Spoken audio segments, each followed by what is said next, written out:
And in South Africa, fruit exporters are facing mounting losses due to the war on Iran.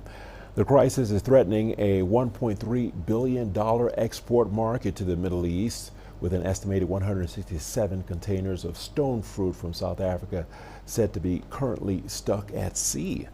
The fresh produce was destined for the Gulf. Exporters are now attempting to divert shipments to alternative markets.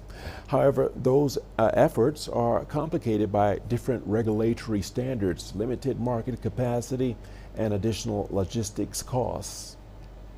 We always talk about maintaining the cold chain, literally from the farmer through to cold chain containers, and those containers on both trucks, container trucks, and on ships need to maintain a certain level of temperature, humidity.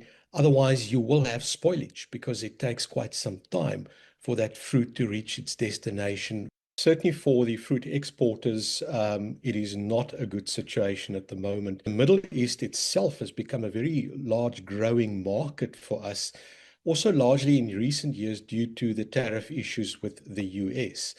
So we have about 90% of our fruit shipments bound for the Middle East that have been disrupted.